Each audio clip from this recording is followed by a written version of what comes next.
जो है हम एक नया स्टार्ट करने जा रहे हैं चैप्टर नंबर 5 है बीजीय व्यंजकों का भाग एवं गुणन।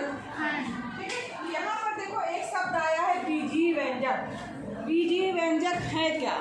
तो जो बात हो रही है यहाँ पर बीजीय व्यंजक जो आ रहे हैं, तो यहाँ पर अगर हम बात करें, मान लीजिए आपके पास लिखा है 12x² तो ये एक तरीके से कहा जाए ये एक बीजीय व्यंजक है।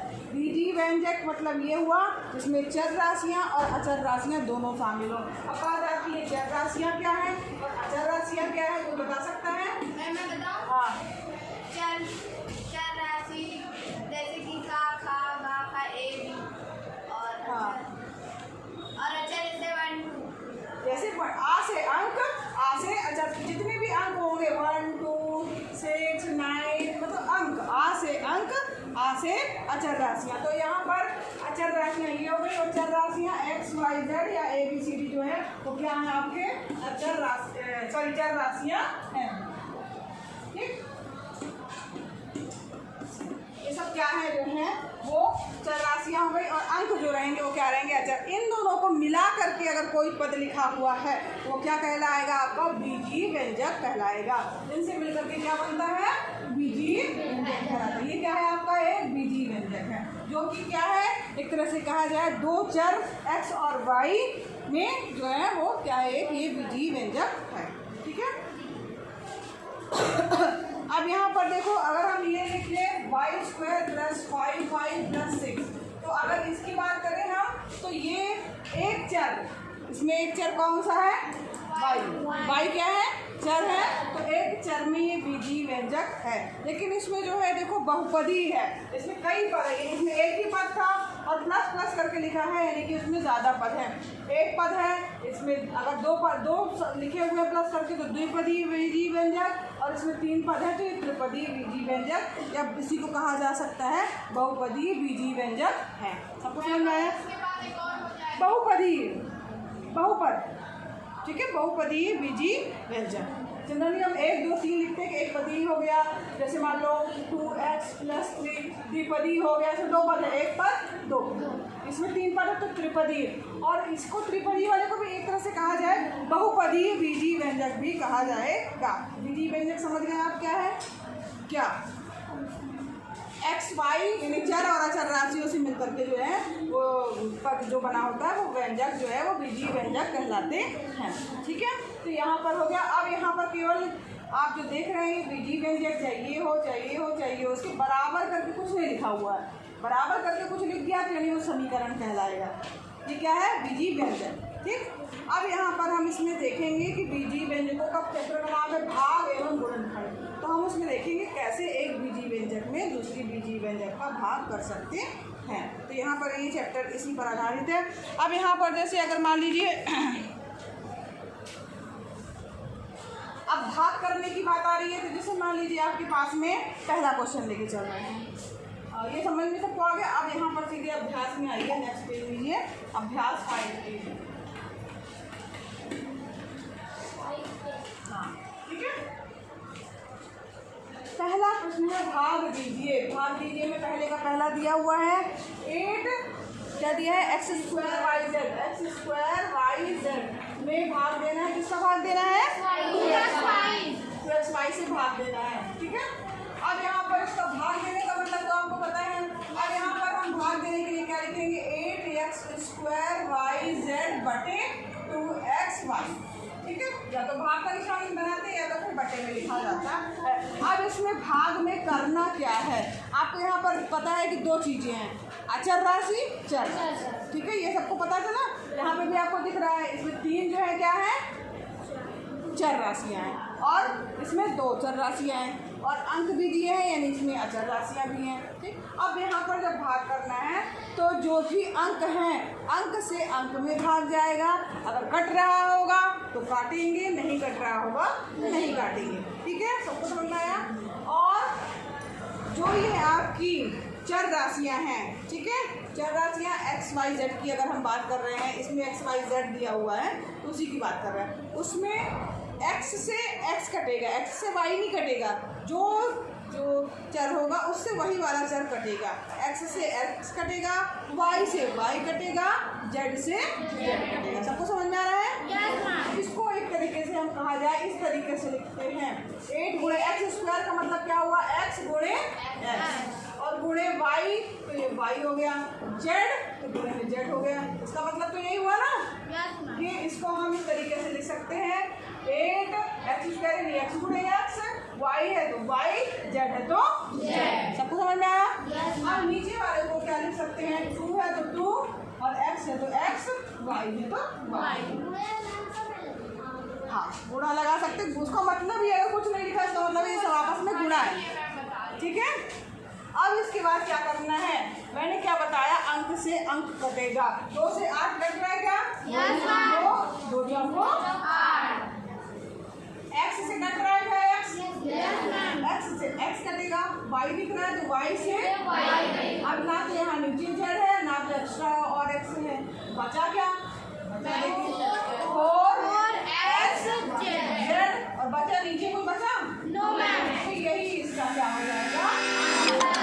ठीक है,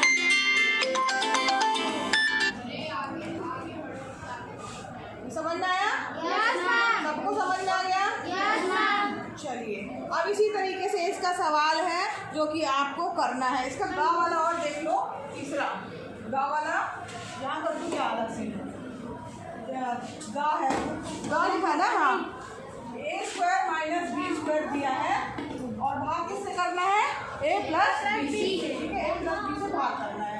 ठीक है, इससे भाग करना है तो a square minus B square को हम क्या लिख सकते हैं?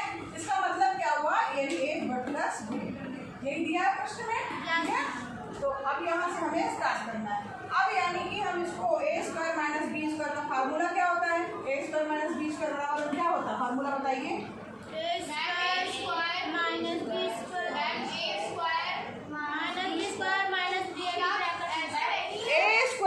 बी स्क्वायर बराबर क्या होता है? खड़े होके बोलो, खड़े होके बोलो बेटा। a प्लस, हाँ a माइनस, क्या नाम है आप? आदिति, आदिति के लिए क्लैपिंग करो भाई। a प्लस बी और a माइनस बी, फार्मूले याद रखिए तभी पता चलेगा। अब इस फार्मूले का यूज करते हुए हम इसको तोड़ देंगे। इसकी जगह हम क्या लिख सकते हैं? a प्लस बी और a माइनस बी बटे a प्लस बी। ठीक, अब यहाँ पर देखो ये दोनों मल्टीप्लाई में है, ध्यान दिख रहा है? मल्टीप्लाई है तो ये से इससे कैंसिल हो जाएगा, क्या बचेगा? a minus B. ये भी आपका आंसर होगा। समझ में आया? आप पूछो, क्या पूछ रही हो बताओ बेटा। ये a प्लस बी, क्योंकि सूत्र होता है a square minus B square बराबर होता है a plus B a minus B. ये क्या है? आपका सूत्र है, सूत्र। अब सूत्र से हम a square minus B square को क्या लिख सकते हैं? a plus B a minus B, a plus B a minus B बटे में आ जाएगा a प्लस बी से a प्लस बी कैंसिल हो गया क्योंकि ये मल्टीप्लाई में है। ठीक है, और ये बचा जो है वो हिस्सा नीचे आ गया, वही आपका आंसर होगा। 5A का पहले का हमने 2 बता दिए हैं, हाँ वाला आपका जो है वो आपका क्या हो जाएगा? होमवर्क है। दूसरा क्वेश्चन जो है उसमें देखिए, अभी आप नोट कर लीजिएगा, हम आगे पढ़ा दे रहे हैं, समझ में आना चाहिए फिर आप लोग नोट कर लेना। ठीक है, अब नेक्स्ट में आइए। दूसरे का पहला तो सरल है, ठीक है, क्योंकि इसमें एक पे एक पद लिखा हुआ है। इसमें हम कौन सा करें बताइए? दूसरे का कौन सा बताया जाए? गा वाला, गा वाला। ठीक है, चलो दूसरे 5A का दूसरे का गा हम कर रहे हैं। ठीक है, अब गा सवाल दिया है 16x square minus 8x cube बटे 4x, यही दिया है सवाल। ठीक, अब यहाँ पर देखो इसमें क्या करना है? भाग करना। कैसे करेंगे हम? तो यहाँ पर ये 2 पद हैं, नीचे क्या है? 1 पद। ठीक, तो इसमें इसको अलग अलग हम कर सकते हैं, 16x स्क्वायर बटे 4x कर सकते हैं और माइनस का चिन्ह लगा तो माइनस का चिन्ह 8x क्यूब बटे 4x कर सकते हैं। समझ में आ रहा सबको? ये हमने जो ये एक साथ लिखा हुआ है ऊपर वाली संख्याएं जो है, जो ये आपका बीजी बन दिया है उसके बट्टू की दोनों के बटे में ये है, ये बटे ये और ये बटे ये अलग हमने तोड़ दिया। अब क्या करना है? अब उसी तरीके से करना है, जो कटने वाली चीज़ें हैं काट देंगे। जो 16 एक्स स्क्वायर को क्या लिख सकते हैं, एक्स इंटू एक्स बटे 4x, ठीक है, 4 into x minus 8x cube का मतलब हुआ x गुणे x, 4x का क्या मतलब हुआ 4 इंटू एक्स। काट दो 4 एकम 4, 4 दूनी 8, x से x कट गया, 4 एकम 4, 4 चौको 16, x से x कट गया। तो ऊपर इसमें क्या आ गया 4x, ठीक। इसमें यहाँ पे क्या आ गया, माइनस में कितने तो माइनस लिखा ही जाएगा 2x स्क्वायर, क्योंकि एक 2x बचा है, तो यानी कि ये हमारे पास में बचा। अब इसको जो है और देखो, और क्या कर सकते हो, या तो यही आंसर होगा आपका, या तो बहुत है तो इसमें 2x कॉमन आ जा रहा है, 2x कॉमन ले लो, क्या आएगा 2x जब आप कॉमन लेंगे तो यहाँ पर 2 बचेगा माइनस और x बचेगा। मैम इसको काट नहीं सकते ना, ये नहीं कटेगा कुछ, क्योंकि बगल ये साइड उसी में लिखा हुआ है ना, डायरेक्ट माइनस में लिखा हुआ है। बटे में तो ये बटे नहीं है, ये बटे मत लिख देना, ये बटे नहीं है, बटे नहीं तो वो बटे में लिख सकते हो।